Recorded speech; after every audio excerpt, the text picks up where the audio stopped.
Should you be investing right now? Should you be buying stocks or selling stocks? Should you be buying real estate or should you be waiting for things to fall even more?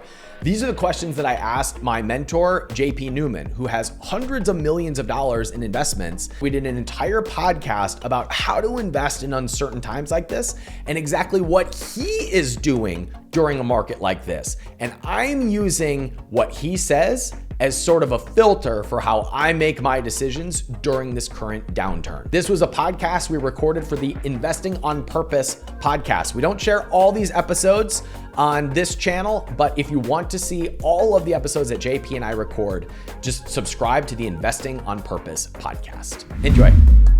But we are in a very interesting time right now. You just brought up the point of like in the world of the economy, we are going through such vast shifts so quickly.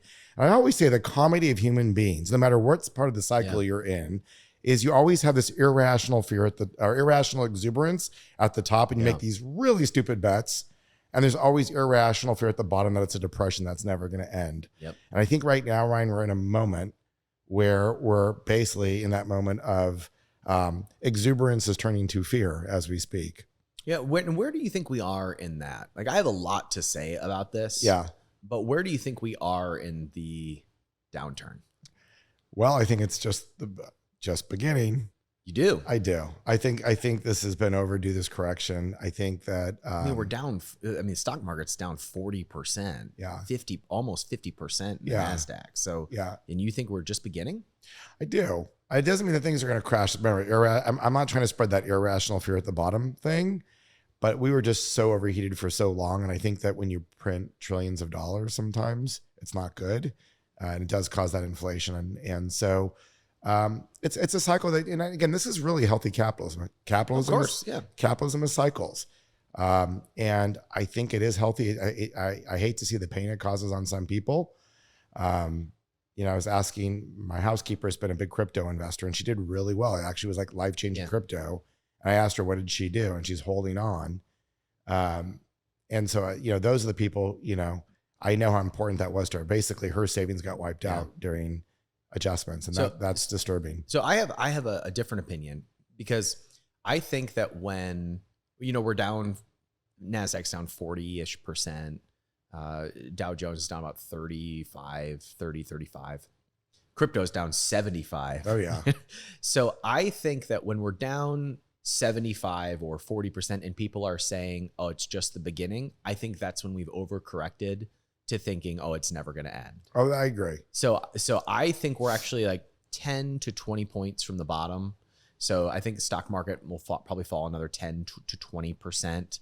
So I think my prediction is NASDAQ bottoms between about 8,000. I'll say between 8 and 9,000, and the Dow Jones bottoms at 26, which would be about a 15% on each. I think the only thing that we always forget about sometimes is the amount of time it takes to recover. Ryan, before we go too far down this, of course, right? Oh yeah, well, long time to recover, but I think we're almost to the bottom. I hope so. I hope so. But JP, I experienced a time I was really freaked out about all these downsides, right? Because I watched everything. Like I was watching my net worth just into the toilet. And something that I discovered on the other side of that is I started selling my holdings of low conviction. And I started to look at, okay, the things that I have low conviction in, why am I in them if I have low conviction about them? Right. And then what is there about the things that I'm holding or that I'm keeping that makes me want to keep holding them? Right. And across the board, the things that I sold, I was in for the money. Yeah. That's it. And that's it. The things that I held on to and have conviction about, I'm in for at least some other reason. Yes.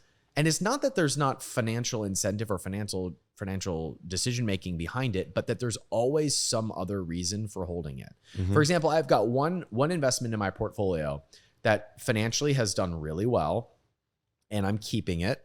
And I definitely did it because there was an exciting financial return behind it.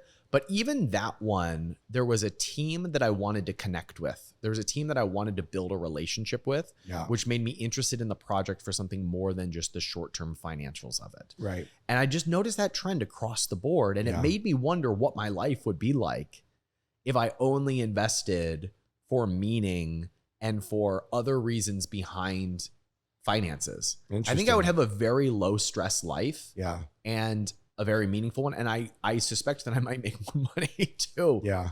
Yeah. No, I laugh. I think sometimes we use our mind, or we overuse the Excel spreadsheet, and so much of it sometimes is in our, you want to have your fundamentals, but then you also you can tell yourself a lot of narratives, which is why human psychology is such a big part of investing.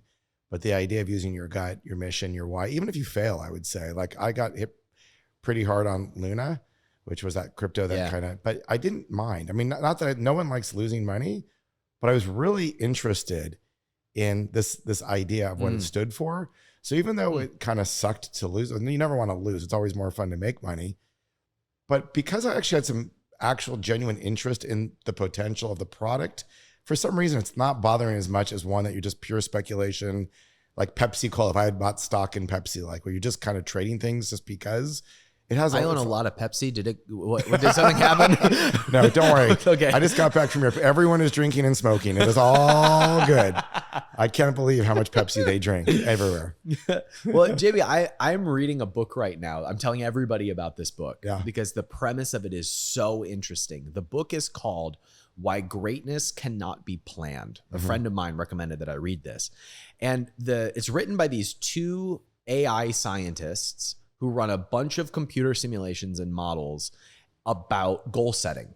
And they conclude, or they at least propose, that the worst way to accomplish great things is to set a goal and work towards it. Mm-hmm.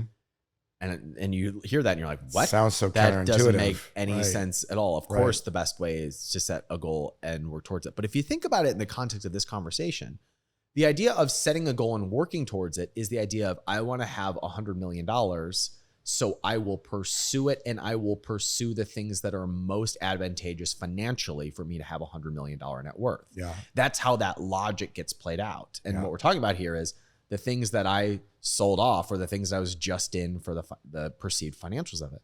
Well, if that is the worst way to accomplish a goal, what's the best way to accomplish a goal? And what they propose is that the best way is to pursue what they call novelty or interest, curiosity. Mm-hmm. Pursue what genuinely interests you.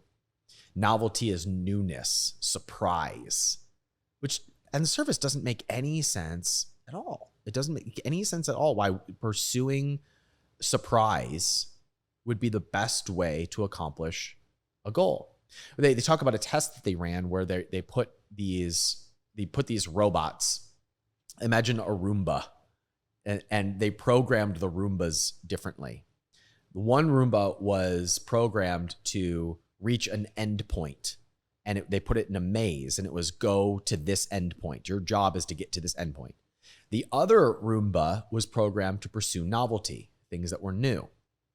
Well, the Roomba, and they ran a bunch of different tests on this.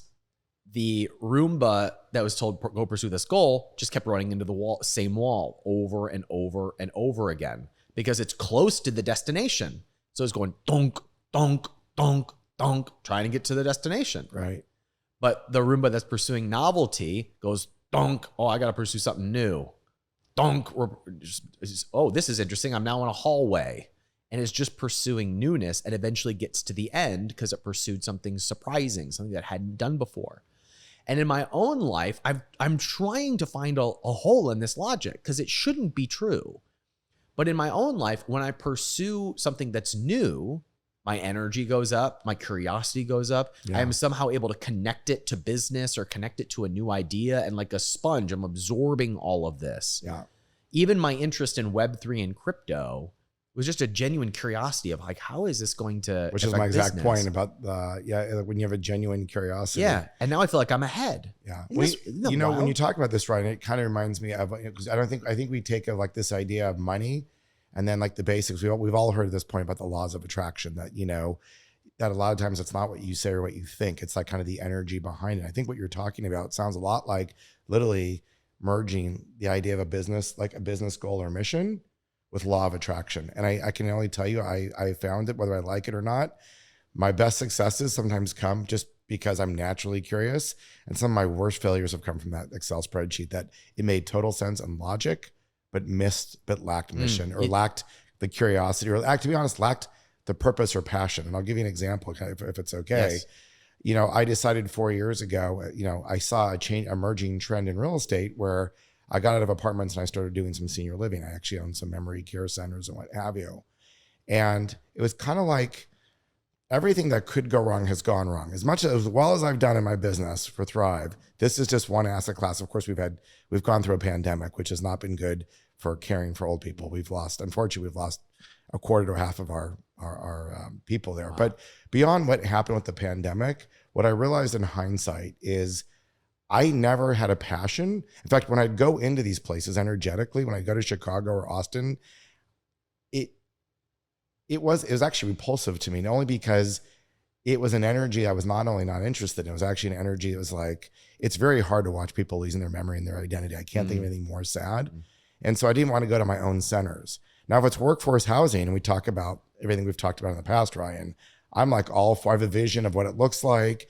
It was like a totally different thing. So on a spreadsheet, I should have made about 20% more profit margin than I should be making in my apartments. I could have penciled it out for you on a whiteboard, but that's not the way. And even before the pandemic, I won't bore you with all the details. And I realize in hindsight, I sold myself on an idea that really lacked everything you were talking about. And I think that was the lesson that I'm learning from it.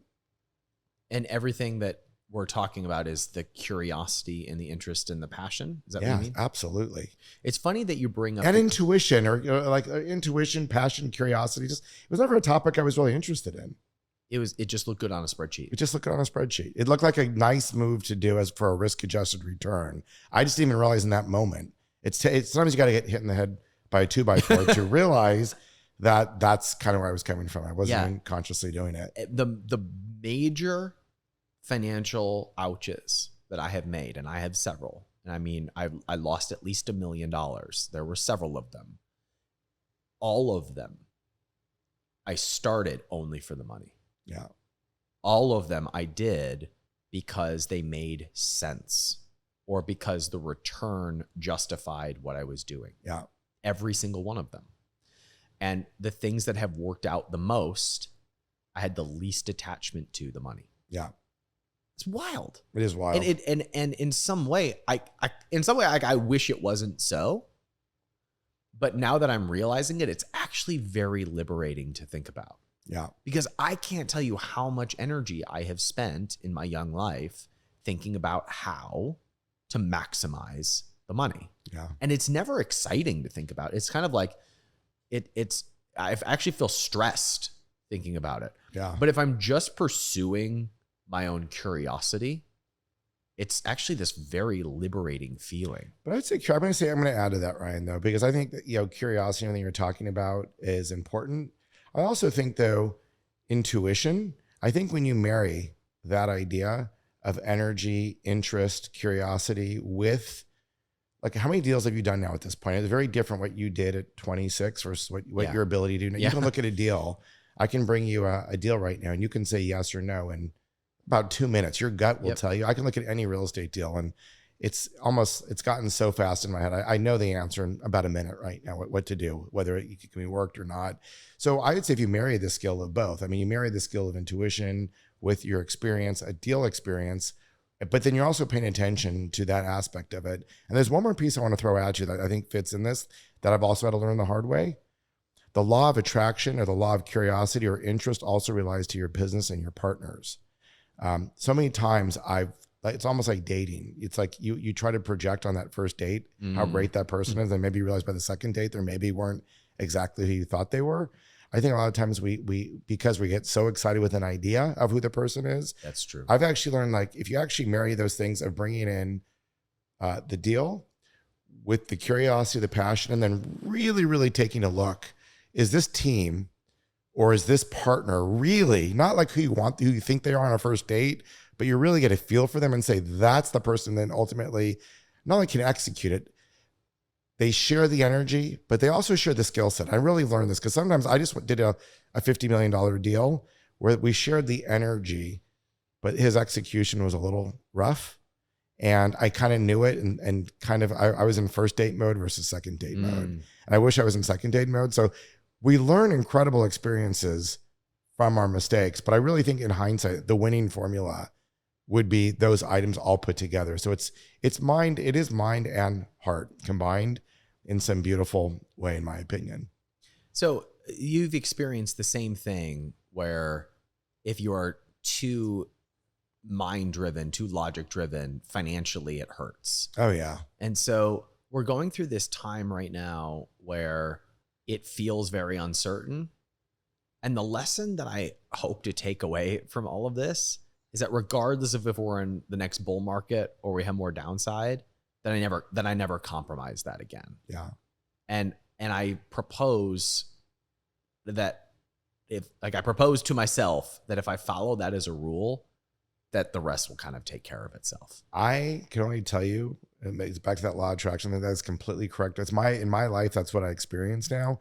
I am being like, it doesn't matter what the market is anymore, Ryan. Like even today, I got a phone call about a deal and I met this guy for 15 minutes and I knew he had something. Like it was that quick because it was like my brain just automatically is processing brain power. His deck didn't matter to me. I just kind of got it.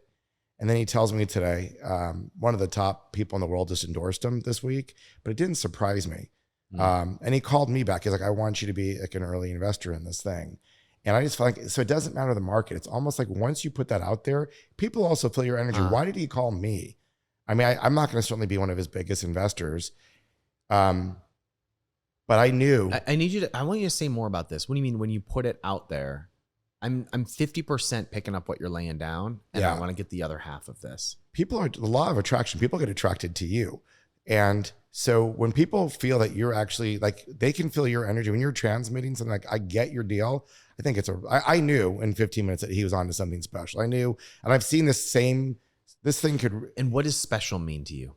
I've seen the same business plan 10 times, and it was the 11th guy that he was the guy who was going to execute the business plan when the other 10 weren't. Kind of reminded me of the days at Sony.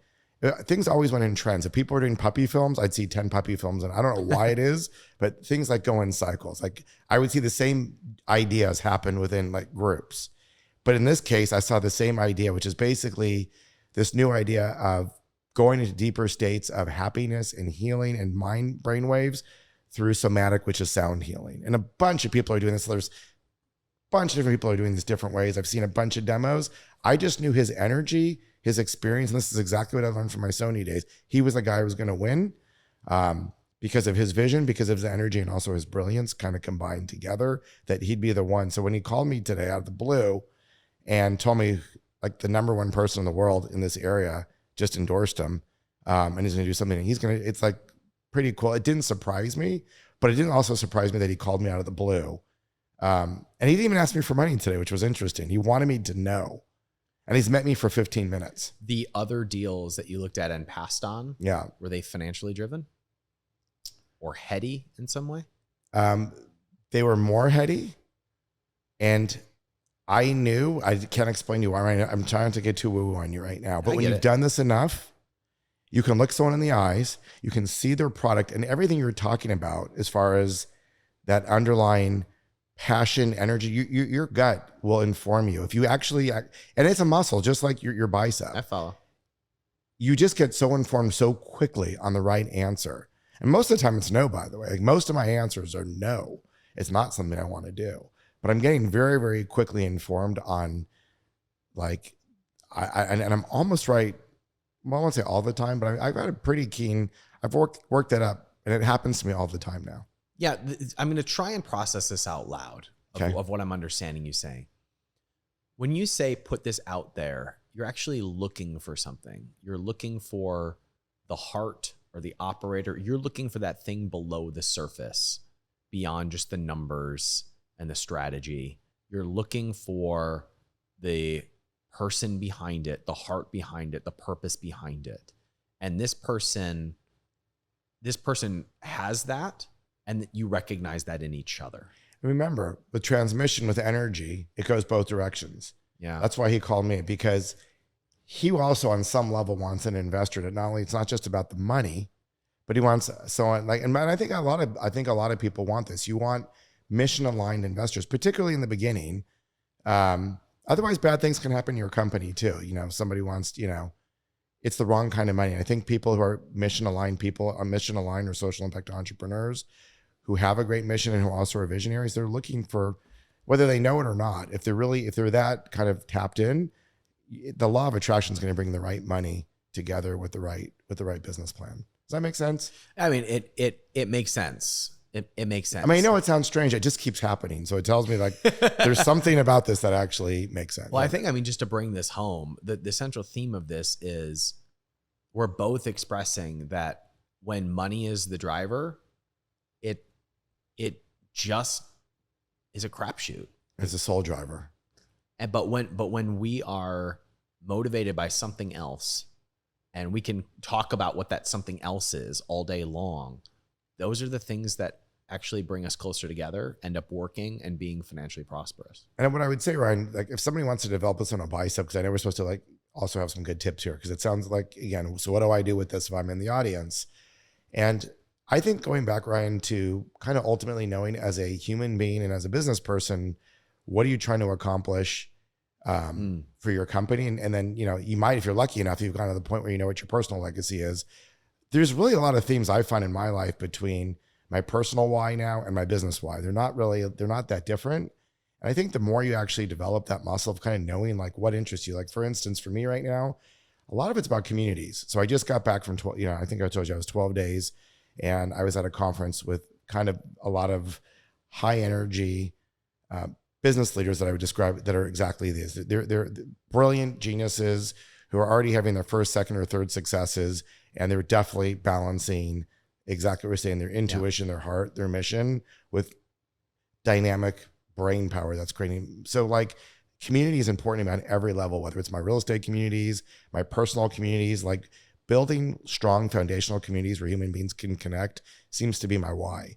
So they start to overlap. So what I would say is just as advice is the more you know about kind of what brings you joy or what brings you that connection, it just easily starts to, you kind of like check in and you start with small things like, am I repelled by like just small little notices. And if you just keep doing it, the signal just gets stronger and stronger. Yeah. And I think to your point, it's easier to make money. It's easier to succeed in business because you're not following that maze. You're the first thing you referred to, or instead of trying to be the Roomba going through the wall, you know, there's a study right now. And I know this sounds weird, that people can literally put on a blindfold. And if they really get good at intuition, can go through a maze with a blindfold on and use their other sensory perceptions to get through a thing without their eyes. And I know it sounds crazy, but I've actually watched 2 or 3 people do it. If you want more information on this, by the way, I can send you to the group that's training you how to do this. But people are now going through mazes. There's a group of trainers. There's a group of people. If you want to navigate a maze in a blindfold, it's just a Jedi trick. It's just a Jedi trick of how not to use your eyes, to use other sensory things to be able to navigate things we can't see. I think we're saying the same thing. That's beautiful. Like once I've really accepted it, it's a very liberating idea. It's liberating because then it's not about market cycles. It's like you kind of know that there's abundance all around you. Yeah. Amen, brother. Amen. This is good. Good stuff. Good to see you, buddy. Great to see you.